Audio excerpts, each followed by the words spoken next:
কোরআন এবং হাদিসের আলোকে আমরা কিছু হতভাগা মানুষের কথা জানি, যে মানুষগুলো হয়তো নামে মাত্র তাদের অনেকে মুসলমান, হয়তো অনেকে নামাজ কালামও পড়ে, কিন্তু জান্নাতে তারা যেতে পারবে না। কারা সে হতভাগা মানুষ যারা হয়তো তাদের অনেকে আছে মুসলিমই না, আবার অনেকে আছে যারা মুসলমান হওয়া সত্ত্বেও, নামে মুসলমান হওয়া সত্ত্বেও জান্নাতে প্রবেশ করতে পারবে না। জান্নাতে যাওয়ার পথে বাধাগুলো কি কি, আমরা আজ সেরকম 16টি বাধার কথা জানবো। কয়টি বাধা? 16টি বাধার কথা জানবো। 16 শ্রেণীর হতভাগা মানুষের কথা জানবো, যে হতভাগা মানুষগুলো জান্নাতে যেতে পারবে না। জান্নাতে যাওয়ার এই নিয়ামতের সৌভাগ্য লাভ থেকে তারা বঞ্চিত হবে।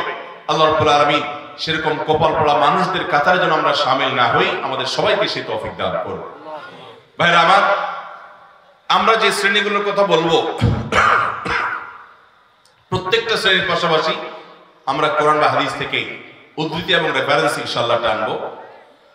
আপনাদের কাজ হলো, আমাদের সবার কাজ হলো, এই 16 প্রকার হতভাগা মানুষের কোন একটা প্রকার এর মধ্যে আমি নিজে আছি কিনা সেটা মেলানো। যদি দেখি যে আমার মধ্যে এটা আছে, তাহলে মাহফিলের প্যান্ডেলের মধ্যে বসে, প্যান্ডেলের নিচে বসে এই মাহফিলের মাঠে থেকেই আমি নিয়ত করে ফেলবো যে এই বদ অভ্যাসটা, এই খারাপ জিনিসটা আমি ত্যাগ করে ফেলবো। যেই 16টি খারাপ জিনিস, যেই 16টি অপরাধ জান্নাতে যাওয়ার ক্ষেত্রে বাধা, সে বাধাগুলো আমাদের জীবন থেকে আমাদের সরিয়ে ফেলার সংকল্প এখান থেকে করে তারপরে বাড়িতে যেতে হবে। তাহলে আজকে মাহফিলে আসা, বসা, আয়োজন করা সবকিছু সার্থক হবে ইনশাআল্লাহ। সবাই নিয়ত করবো তো ইনশাআল্লাহ। আল্লাহ আমাদের সবাইকে তৌফিক দান করুন। সর্বপ্রথম যে হতভাগা মানুষদের কথা বলতে চাই, যারা জান্নাতে যেতে পারবে না, তারা হলো যারা আল্লাহর প্রতি ঈমান আনে নাই, যারা মুসলমান হয় নাই, যারা ঈমান আনে নাই, আল্লাহর প্রতি যারা বিশ্বাস করে নাই, তারা আল্লাহর তৈরি জান্নাতে যাবে এটা কখনো আশা করা যায়? যদি আল্লাহকে কেউ বিশ্বাসই না করে, আল্লাহর একত্ববাদকে স্বীকারই না করে, শিরকে লিপ্ত হয়, সে মুসলমানই না হয়, তাহলে সে আল্লাহর জান্নাতের প্রত্যাশা কোত্থেকে করতে পারে? একজন মানুষ তিনি মুসলমান না, তিনি অমুসলিম, তার ব্যক্তি জীবনে অনেক ভালো কাজ থাকতে পারে, অনেক ভালো অর্জন থাকতে পারে, কিন্তু তার ভিতরে ঈমান নাই। এই লোকটা আল্লাহর কাছে জান্নাতের আশা কখনো করতে পারে?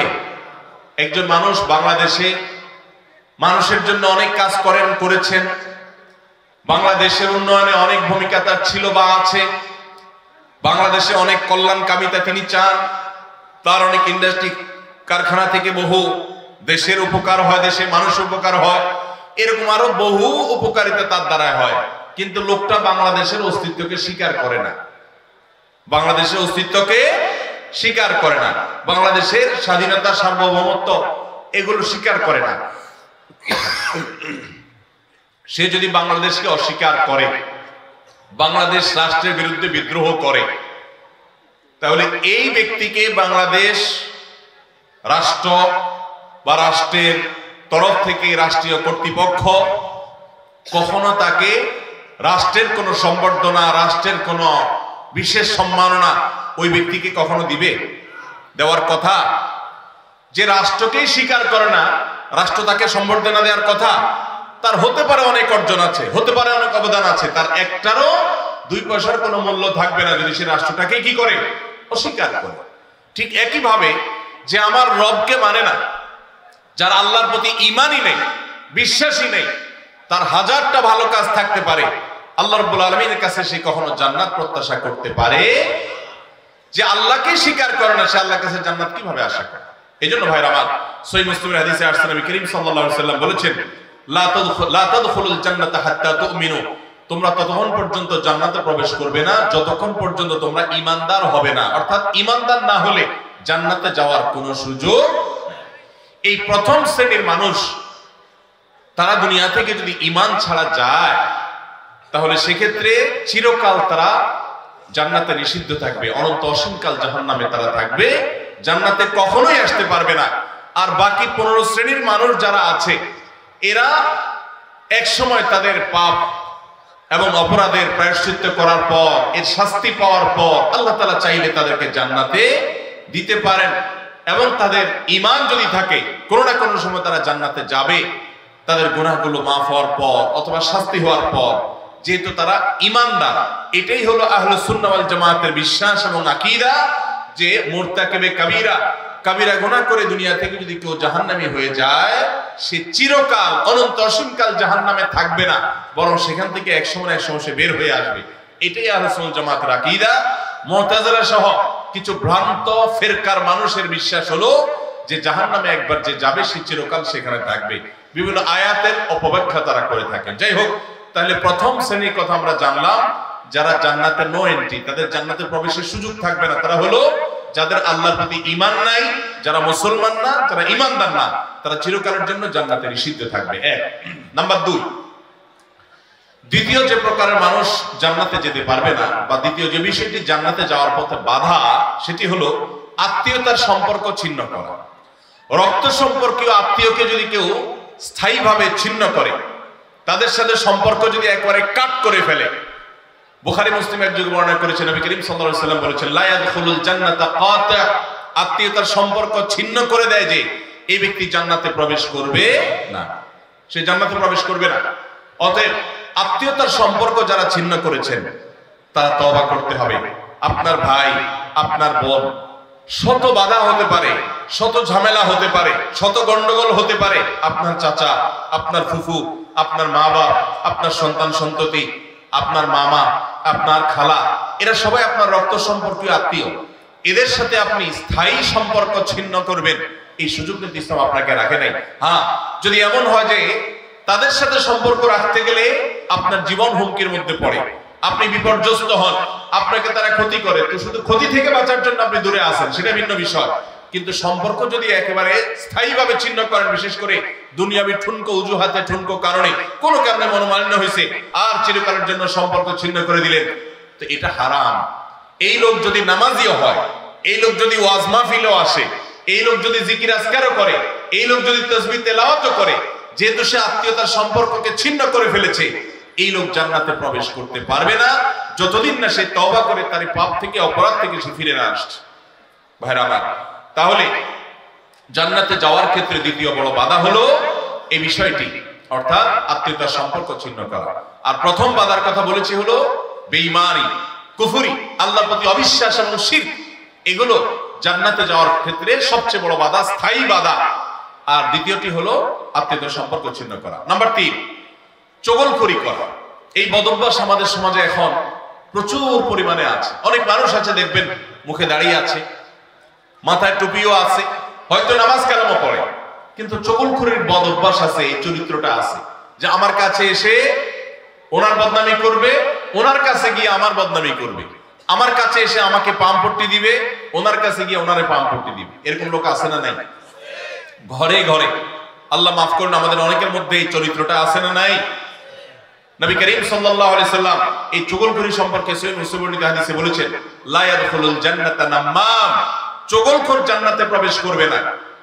জান্নাতে প্রবেশের ক্ষেত্রে আরেকটি বড় বাধা, আরেকটি বড় দেয়াল, আরেকটি বড় প্রাচীর হলো এই চগলখড়ির চরিত্র। ভাইরা আমার, আসুন তওবা করি, চগলখড়ি করব না। কারোর ভালো কিছু পেলে সেটা তার পেছনে অন্যদের কাছে বলবো, আর মন্দ কিছু হলে তার সামনে বলবো। তার সামনে এসে একরকম, তার পেছনে গিয়ে আরেক রকম, সামনে এসে তার প্রশংসা, পেছনে গিয়ে তার দুর্নাম।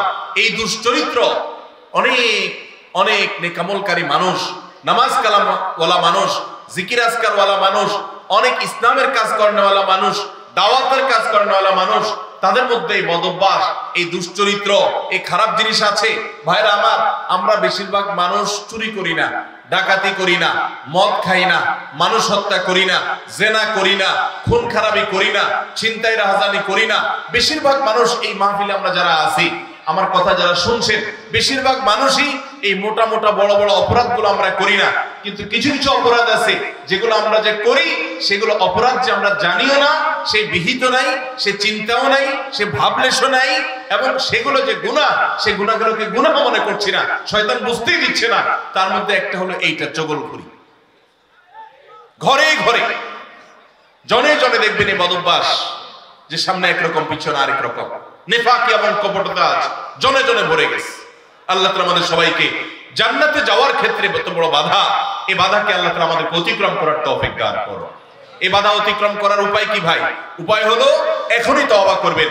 আমি জীবনে কখনো কারো সামনে গিয়ে একরকম, পেছনে গিয়ে আরেক রকম, এই মুনাফিকি আমি করব না, এই কপটতা আমি করব না, এই 2 নম্বরে আমি করব না, এই প্রতারণা আমি করব না, কোন মানুষের সামনে গিয়ে ভালো সাজবো, পেছনে গিয়ে দুর্নাম করব না, আরেকজনের কাছে গিয়ে তার দুর্নাম করা, আর আবার তার কাছে গিয়ে আরেকজনের দুর্নাম করা, অর্থাৎ দুজনের মধ্যে লাগালাগি করে দেওয়ার জন্য যে ভূমিকা, সেই ভূমিকা অবতীর্ণ হওয়া, এই চগলখড়ি, এটা হলো জান্নাতে যাওয়ার ক্ষেত্রে তৃতীয় বড় বাধা। চগলখোর সে জান্নাতে নো এন্ট্রি থাকবে। আল্লাহ তাআলা আমাদের সবাইকে বদঅভ্যাস পরিত্যাগ করার তৌফিক দান করুন।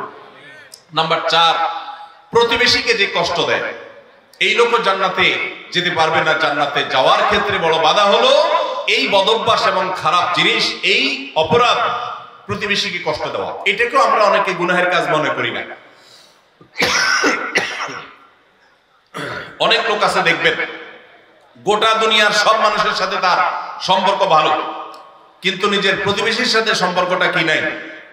ভালো নাই। আছে না নাই? নিজের পাশের জমি যা দেখা যায় আইলটা তার জমির দিকে ঠেলা হয়। আছে না নাই? তাহলে এটা প্রতিবেশী হক আদায় হলো না হক নষ্ট হলো? আরেকজনের সীমানার বরাবর গিয়ে এমন গাছ লাগাইলেন ইচ্ছাকৃতভাবে, যাতে করে গাছের গোড়াটা আপনার এখানে থাকে আর গাছের ডালগুলা সব গিয়ে তার জমিতে পড়ে। আছে না নাই? অনেক ভালো ভালো মানুষ, অন্যান্য দিক থেকে ভালো, এরকম অনেক মানুষ এই কাজ করে কি করি না আমরা? আমি নিজেই জানি যে আমার এই যে সীমানায় গাছগুলো লাগাচ্ছি, এই গাছগুলোর ছায়া পড়ে তার ফসল নষ্ট হবে, তার জায়গাতে ছায়া পড়ে থেকে অনেক ফসল হবে না, ক্ষতি হবে। তারপর আমি লাগাই, ক্ষতি করার জন্যই লাগাই, যে গাছের গোড়াটা আমার থাকবে, আগাটা সব তার ঘাড়ের উপরে, তার জমির উপরে গিয়ে পড়বে, তার সীমানার উপরে গিয়ে পড়বে, ভোগ করব আমি। আছে না নাই? ভাইরা আমার, হাঁস দিয়ে, মোরগ দিয়ে, সন্তান দিয়ে, বিভিন্ন ভাবে প্রতিবেশীকে আমরা অনেকে কষ্ট দেই। নবী করিম সাল্লাল্লাহু আলাইহি ওয়াসাল্লাম সহিহ মুসলিম বর্ণিত হাদিসে বলেছেন, লা ইয়াদখুলুল জান্নাতা মান লা ইয়ামানু জারুহু বাওয়াইকাহু। যে ব্যক্তির প্রতিবেশী তার হাত, মুখ এগুলোর কষ্ট দ্বারা, তার ক্ষতি এবং অনিষ্ট থেকে যে ব্যক্তি নিরাপদে থাকে না, অর্থাৎ প্রতিবেশীকে যে শান্তিতে রাখে না, প্রতিবেশীকে বিভিন্ন ভাবে কষ্ট দেয়, এই ব্যক্তি জান্নাতে প্রবেশ করতে পারবে না।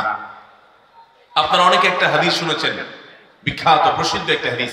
নবী করিম সাল্লাল্লাহু আলাইহি ওয়াসাল্লামের কাছে বলা হলো, হে আল্লাহর রাসূল, অমুক ব্যক্তি খুব নফল নামাজ রোজা করত, খুব দান সাদাকা করত, এবং সব ভালো আমলগুলো করত, ফরজ তো করত, নফলও করত।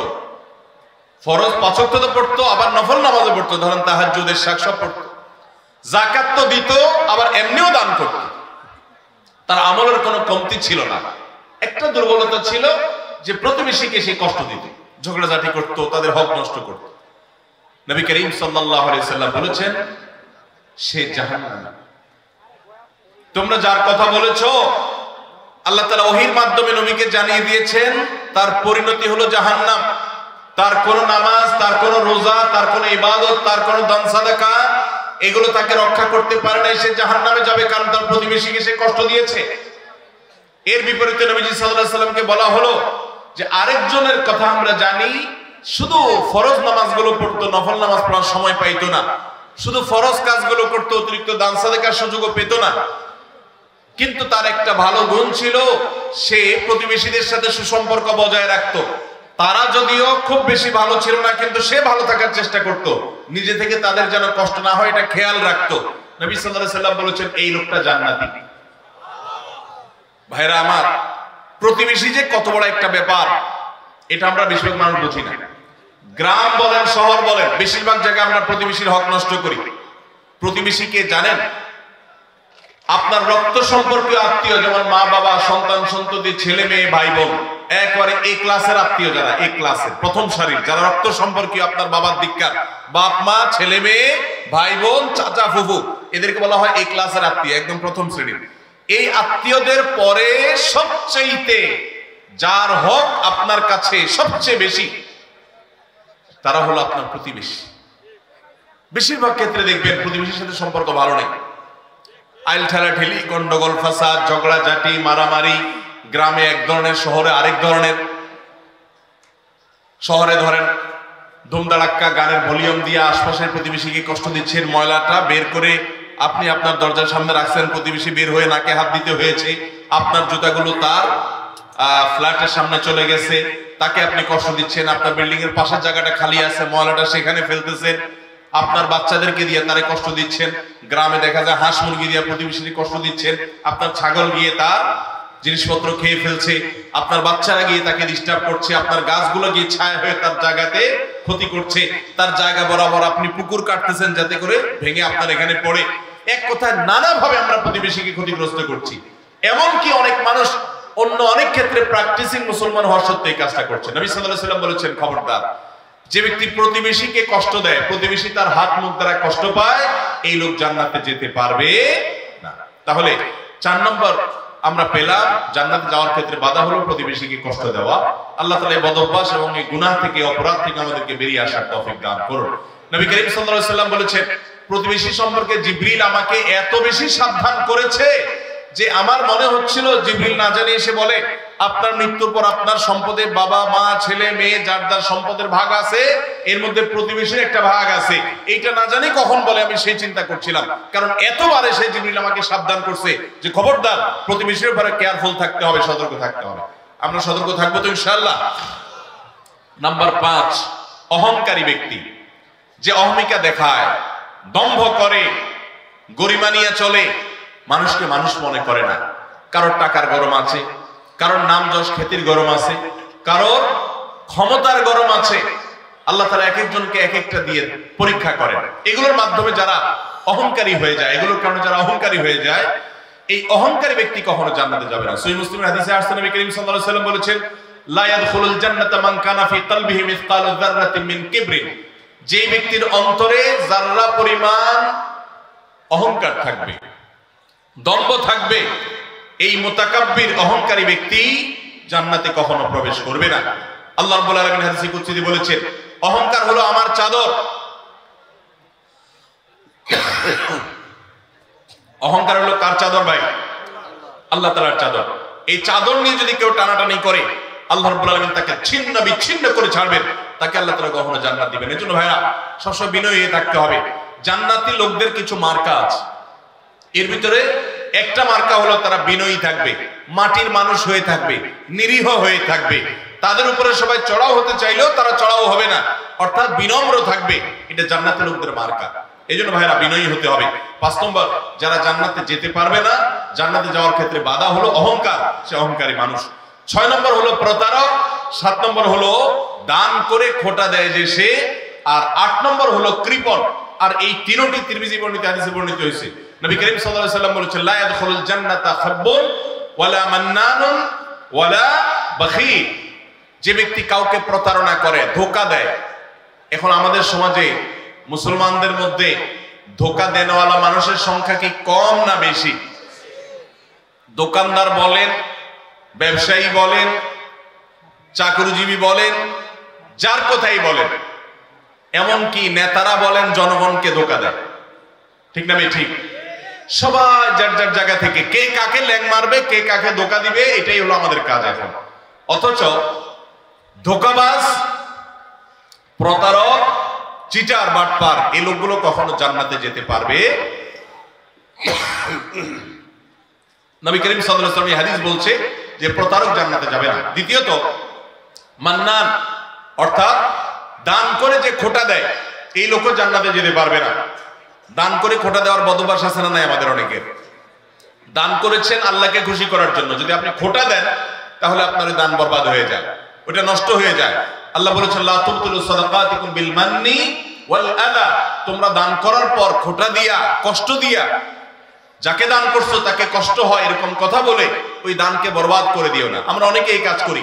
দান করেছেন, ওই ব্যক্তির কাছ থেকে থ্যাঙ্কস এর আশাও করবেন না। থ্যাঙ্কস মানে কৃতজ্ঞতা, সে আদায় করবে, শুকরিয়া দিবে, সে আপনার স্বীকৃতি দিবে, এই আশাটাও আপনি করতে যাবেন না। আল্লাহ কোরআনে কারীমের সূরা দানের মধ্যে জান্নাতি এবং নেককারদের বৈশিষ্ট্য বলতে গিয়ে বলেছেন, ওয়া ইউতঈমুনা আত-তাআমা আলা হুব্বিহি মিসকিনাও ওয়া ইয়াতীমান ওয়া আসীরা, জান্নাতি মানুষগুলো, আবরার এবং নেককাররা হলো তারা আল্লাহর মহব্বতে মিসকিনকে, বন্দীকে, অন্যান্য অভাবী মানুষদেরকে তারা খাদ্য দেয় এবং বলে ইন্নামা নুতইমুকুম লিওয়াজহিল্লাহ লা নুরিদু মিনকুম জাযাআও ওয়ালা শুকুরা। তারা বলে আমরা আল্লাহর জন্য তোমাদেরকে খাদ্য দিচ্ছি, তোমাদের কাছ থেকে এর কোনো ফিডব্যাক বিনিময় তো চাই না, এমনকি শুকরিয়া তোমরা যে আমাদেরকে থ্যাঙ্কস বলবা সেটা পর্যন্ত আমরা আশা করি না, দরকার নাই। আল্লাহর কাছে এইভাবে সওয়াবের আশা করা, বান্দার কাছে খোটা না দেওয়া 7 নম্বর। 8 নম্বর হলো কৃপণতা। এটা জাহান্নামের যাওয়ার অন্যতম বড় মাধ্যম এবং জান্নাতে যাওয়ার ক্ষেত্রে বাধা হলো কৃপণতা। নবী করিম সাল্লাল্লাহু আলাইহি সাল্লাম কৃপণ ছিলেন না, তার অনেক সম্পদ ছিল না, কিন্তু যা ছিল সেটা অকাতরে তিনি দান করতেন। তার যে দানশীলতা, আম্মা জান আয়েশা রাদিয়াল্লাহু তাআলা বলতেন যে তিনি দানশীলতা তার বিশেষ করে রমজান এলে এমন বেড়ে যেত যে মুক্ত বাতাসের মতো, যে চাইতো তাকেও দিত, যে চাইতো না তাকেও দিত, সর্বত্র তার দান ছড়িয়ে যেত। এবং দান করতে করতে সব শেষ করে অংশ বাসায় যেতেন, তার নিজের জন্য কিছুই রাখতেন না, এইভাবে তিনি দানশীল ছিলেন। তো নবী সাল্লাল্লাহু আলাইহি সাল্লাম কৃপণতা থেকে পানা চেয়েছেন। আমরা অনেকে কিন্তু কৃপণ, আল্লাহ অনেক সম্পদ দিয়েছে কিন্তু খরচ আমরা করতে চাই না। নবীজি পানা চাইছেন, আল্লাহুম্মা ইন্নী আউযু বিকা মিনাল বুখলি ওয়াল জুবন, আল্লাহ আপনার কাছে কৃপণতা থেকে পানা চাই। ভাইরা আমার, তাহলে জান্নাতে যাওয়ার ক্ষেত্রে 8 নম্বর বাধা হলো কৃপণতা। কৃপণ সে জান্নাতে এন্ট্রান্সের সুযোগ পাবে না। 9 নম্বর, ঘুষ দাতা এবং ঘুষ গ্রহীতা। যে ঘুষ দেয় সে যদি একান্ত নিরুপায় হয়ে দেয়, এমন কাজ যে কাজ না হলে তার জীবন বাঁচে না, অনেক জটিল প্রয়োজন, এরকম প্রয়োজনে সে যদি ঘুষ দিতে বাধ্য হয়, ঘুষ দেওয়া ছাড়া তার কোনো উপায় না থাকে, তাহলে ওই ব্যক্তিকে মাজুর হিসেবে আল্লাহ তাআলা মাফ করবেন আশা করা যায়।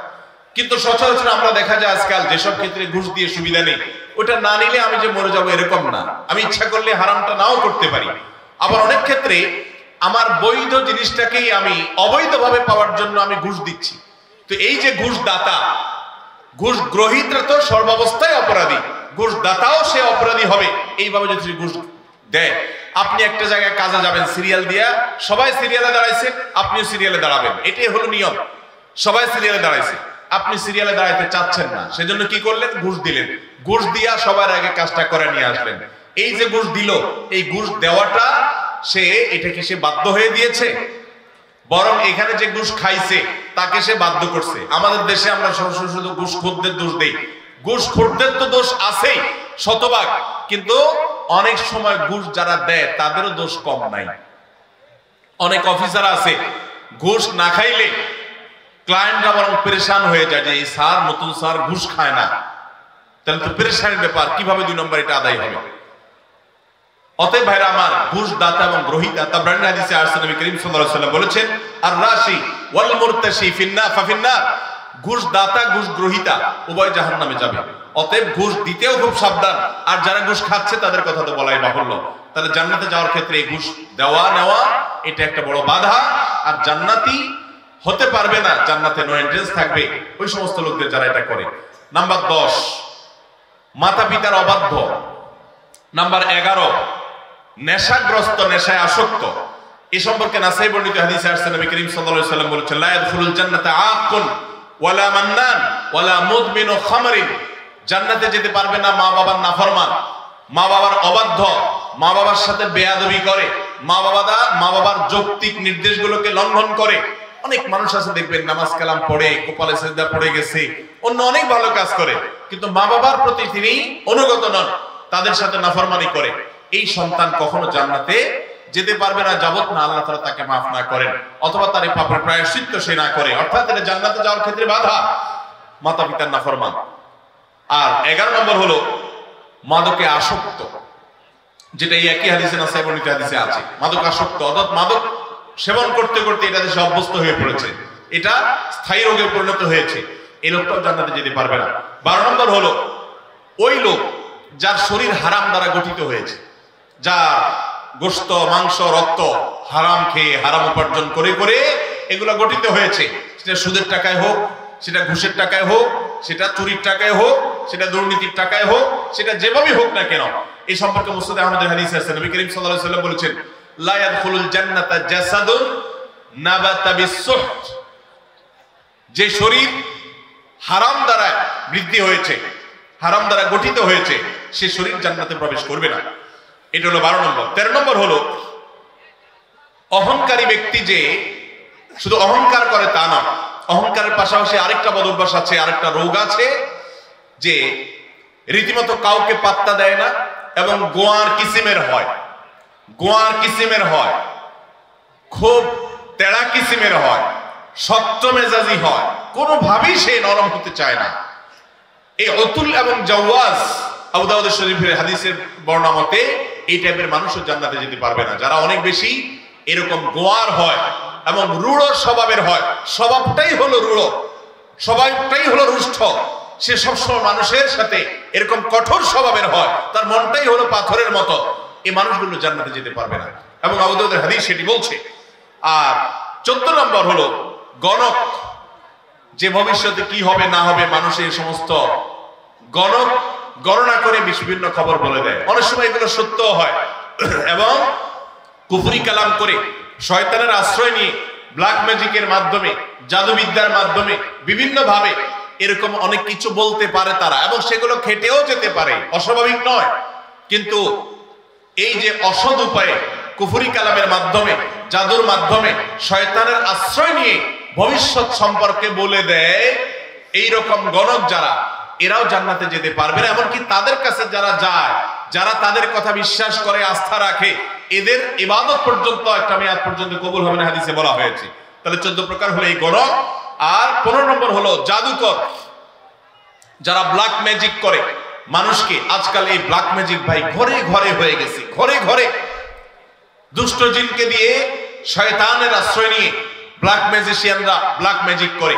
দেখবেন যে বিভিন্ন পোস্টারে লেখা কামরূপ কামাখ্যা থেকে প্রশিক্ষণ প্রাপ্ত, আছে না নাই? ফেসবুকে দেখবেন বিভিন্ন কমেন্টে এরকম পোস্টার পোস্ট করে অনেক লোক। আবার অনেক সময় দেখবেন বিভিন্ন জায়গায় জায়গায় এগুলো আছে। ঘরে ঘরে দেখবেন এমন অনেক রোগী আছে যে রোগীদের কোনো ট্রিটমেন্ট ডক্টররা করতে পারছেন না। দেশ বিদেশ ঘুরে, বহু হাসপাতাল ঘুরে, বহু ট্রিটমেন্ট নিয়েও কোনো চিকিৎসা করাতে পারছেন না, কোনো ট্রিটমেন্ট হচ্ছে না, সুস্থ হচ্ছে না। এগুলোর একটা অংশ, আমি সবগুলো বলছি না, একটা বড় অংশ ব্ল্যাক ম্যাজিকের রোগী আস্তে আস্তে শেষ হয়ে যাচ্ছে। বিভিন্ন বর্ণনা আছে সম্পর্কে। ব্ল্যাক ম্যাজিক এটা ওটের পর যদি পড়ে তো ওটকে পাতিল পর্যন্ত নিয়ে যায়, অর্থাৎ শেষ হয়ে যায়, জবাই করে খাওয়া ছাড়া উপায় থাকে না, আর মানুষকে কবর পর্যন্ত নিয়ে ছাড়ে। অন্য আরেক হাদিসে আছে যে এই যে মানুষের হিংসাত্মক দৃষ্টি, কুদৃষ্টি, বদনজর, এটা ভাগ্যকে পর্যন্ত আল্লাহর ফয়সালাতেই পরিবর্তন পর্যন্ত করে দেয়। এরকম ভয়াবহ একটা বিষয়। তো এই ব্ল্যাক ম্যাজিশিয়ান যারা, এরা জান্নাতে যেতে পারবে না এবং দুনিয়াতে এদের জন্য চরম শাস্তি। ইসলামী শরিয়ত তাদের জন্য মৃত্যুদণ্ড রেখেছে, কারণ এরা স্বামী স্ত্রীর মধ্যে কলহ সৃষ্টি করে। এখন শত শত ফ্যামিলিতে করে দাম্পত্য জীবনে কলহ সৃষ্টি করে, মানুষের ক্ষতি করে। এরকম অনেক লোক আছে তাবিজ ব্যবসায়ী, তারা তাবিজের ব্যবসার আড়ালে তারা মূলত এই ব্ল্যাক ম্যাজিকটা করে। এই ব্ল্যাক ম্যাজিশিয়ান যারা, তারা জান্নাতে যেতে পারবে না। এটা হলো 15 নম্বর। 16 নম্বর হলো যারা সিল্কের পোশাক পরে পুরুষ হয়ে, নবী করিম সাল্লাল্লাহু আলাইহি ওয়াসাল্লামের হাদিসে তাদেরকেও জান্নাতে নো এন্ট্রির কথা বলা হয়েছে। জান্নাতে যাওয়ার ক্ষেত্রে সেটাও বড় একটা বাধা। তাহলে 16 প্রকারের মানুষ পেলাম যারা জান্নাতে যেতে পারবে না বলে নবী করিম সাল্লাল্লাহু আলাইহি ওয়াসাল্লামের বিভিন্ন হাদিসে সাবধান করা হয়েছে, সতর্ক করা হয়েছে, কোরআনের বিভিন্ন আয়াতে সাবধান করা হয়েছে যে এই 16 প্রকারের মানুষ তারা জান্নাত যেতে পারবে না। শুধু 16 প্রকার নয়, এরকম আরো আছে, কোরআন হাদিস ঘাটতে পাওয়া যাবে। আমি 16 প্রকার শুধুমাত্র কোরআন এবং হাদিস থেকে আপনাদের জন্য উপস্থাপন করলাম যে এই মানুষগুলো জান্নাতে যেতে পারবে না। আমরা শুরুতে বলেছি ইমানদারের সবচেয়ে বড় চাওয়া হলো, টার্গেট হলো জান্নাতে যাওয়া। সে জান্নাতেই যদি যেতে না পারি, তাহলে আমার আর এই দুনিয়াতে আমার কর্ম, আমার ঈমান, এগুলো আমাকে কি উপকার করলো? যদিও ঈমান থাকলে আপনি এই সমস্ত গুনাহগুলো লিপ্ত হওয়ার কারণে জাহান্নামে গেলেও একসময় আপনি জান্নাতে আসবেন, এটাই আহলে সুন্নাত জামাতের আকীদা, এটাই বিশুদ্ধ বিশ্বাস। কিন্তু তারপরেও জাহান্নাম তো এমন জায়গা যেখানে এক মুহূর্তের জন্য গিয়ে সহ্য করার কথা নয়। অতএব ঈমানদার প্রথম চান্সে জান্নাতে যেতে চাইবে। আর প্রথম চান্সে যদি জান্নাতে যেতে চান, জাহান্নামের কোনো স্পর্শ ছাড়া যদি জান্নাতে যেতে চান, তাহলে এই 16 বদঅভ্যাস থেকে, 16টি অপরাধ থেকে নিজেকে বাঁচাবার চেষ্টা করতে হবে। আল্লাহ আমাদের সবাইকে সেই তৌফিক দান করুন। আমি আবারও এক নজরে বলে দিচ্ছি। নাম্বার 1, যাদের মধ্যে ঈমান নাই, যারা কুফর বা শিরকে লিপ্ত, তারা জান্নাতে যেতে পারবে না। জান্নাতে যাওয়ার ক্ষেত্রে বড় বাধা হলো ঈমান না থাকা এবং কুফর শিরকে লিপ্ত থাকা। দ্বিতীয় সবচেয়ে বড় বাধা হলো আত্মীয়তার সম্পর্ক ছিন্ন করা। আত্মীয়তার সম্পর্ক ছিন্নকারী সে জান্নাতে যেতে পারবে না। তৃতীয় বড় বাধা হলো যারা চগলখড়ি বদঅভ্যাস আছে, এই রোগটা, এটা জান্নাতে যাওয়ার ক্ষেত্রে বাধা। চতুর্থ, প্রতিবেশীকে কষ্ট দেওয়ার রোগ যাদের আছে, এই রোগটা, এই বদভ্যাসটা জান্নাতে যাওয়ার ক্ষেত্রে বাধা। 5 নম্বর হলো অহংকার, দম্ভ, এগুলো গরিমা, এগুলো জান্নাতে যাওয়ার ক্ষেত্রে বাধা। 6 নম্বর হলো প্রতারণা করা, মানুষের সাথে মানুষকে ধোঁকা দেওয়া, সেটা ব্যবসায়ী হিসাবে হোক, কাস্টমার হিসাবে হোক, আপনার চাকরিজীবী হিসাবে হোক, যে কোনো দিক থেকে হোক, প্রতারণা করা, এটা জান্নাতে যাওয়ার ক্ষেত্রে 6 নম্বর বড় বাধা। 7 নম্বর হলো দান করার পর খোটা দেওয়া। মানুষের উপকার করছেন, আল্লাহর জন্য করছেন, ব্যাস, যার উপকার করেছেন তার মুখ থেকে স্বীকৃতিটাও আপনার শোনার দরকার নেই। সে স্বীকৃতি না দিলে, অস্বীকার করলে সে আল্লাহর কাছে গুনাহগার হবে, কিন্তু আপনার আসার দরকার নেই, আপনি আল্লাহর কাছে সওয়াবের আশা করবেন। এটা হলো 7 নম্বর বাধা। 8 নম্বর হলো কৃপণতা। 9 নম্বর হলো ঘুষ দেওয়া নেওয়া। 10 নম্বর হলো মা বাবার নাফরমানি করা, মা বাবার অবাধ্য হওয়া, মা বাবার অসম্মান করা, মা বাবার যৌক্তিক নির্দেশকে লঙ্ঘন করা, অমান্য করা। 11 নম্বর হলো মাদক আসক্ত হওয়া। 12 নম্বর হলো হারাম উপার্জন দ্বারা, হারাম খাদ্য দ্বারা, পানীয় দ্বারা শরীর গঠন করা, সুদ, ঘুষ, দুর্নীতি, 2 নম্বর পথে উপার্জন করা। আর 13 নম্বর হলো রূঢ় স্বভাবের হওয়া, গোয়ার কিসিমের হওয়া, এমন হওয়া যে সবার সাথে গোয়ারের মতোই থাকে, রুষ্ট থাকে, রূঢ় থাকে, সবসময় বিনম্রতার নামগন্ধ তার মধ্যে নাই, এরকম স্বভাবের হওয়া।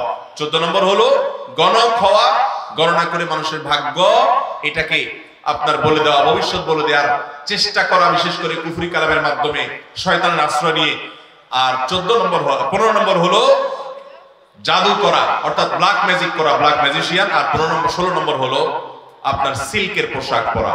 আল্লাহ রাব্বুল আলামিন এই সব কবিরা গুনাহ, এগুলো যেগুলো বললাম, এগুলো একটা সগীরা গুনাহ না, প্রথমটা শুধু কবিরা না, আকবারুল কাবায়ের, সবচেয়ে বড় কবিরা গুনাহ, বরং সেটা কুফরি, ঈমান বিধ্বংসী বিষয়। সেটা সহ এই 16টি সবগুলো কবিরা গুনাহ, আমার কুফর থেকে, শিরক থেকে আল্লাহ তাআলা আমাদের সবাইকে বেঁচে থাকার তৌফিক দান করুন। আমরা সবাই জান্নাতে যেতে চাই তো ইনশাআল্লাহ, সবাই জান্নাতে যেতে চাই। তাহলে সেক্ষেত্রে এই 16টি তো বটেই, কোরআন এবং হাদিসে আরো যে সমস্ত বিষয়কে হারাম করা হয়েছে বেঁচে থাকার চেষ্টা করতে হবে। কারণ কুফরির পাশাপাশি, শিরকের পাশাপাশি যত প্রকার হারাম কোরআন এবং হাদিসে বর্ণিত হয়েছে, সেগুলা লিপ্ত হওয়াটা জান্নাতে যাওয়ার ক্ষেত্রে বাধা, প্রাচীর, দেয়াল। আল্লাহ তাআলা আমাদের সবাইকে সে দেয়ালকে ভেদ করে জান্নাতে যাওয়ার তৌফিক নসিব করুন। সবাই চেষ্টা করবো তো ইনশাআল্লাহ মেনে চলার। ভাইরা আমার, এই প্রকারগুলো পারলে লিখে ফেলবেন, এটা কাগজে লিখে ফেলবেন। আমি সংক্ষেপে সামারি বললাম, এই সামারিটা লিখে ফেলবেন। লিখে আপনার বাসা বাড়িতে, আপনার অফিসে, আপনার শয়নকক্ষের আশেপাশে কোথাও টাঙায় দিবেন যে এই লোকগুলো জান্নাতে যেতে পারবে না বলে নবী করিম সাল্লাল্লাহু আলাইহি সাল্লাম, আল্লাহর রাসূল জানিয়ে দিয়েছেন। অতএব এই দুশ্চরিত্রগুলো আমার মধ্যে আছে না নাই, এই তালিকাটা দেখে প্রতিনিয়ত নিজেকে সংশোধন, ইসলাহ করার চেষ্টা করতে হবে। চেষ্টা করব না আমরা ইনশাআল্লাহ। আল্লাহ আমাদের সবাইকে তৌফিক দান করুন।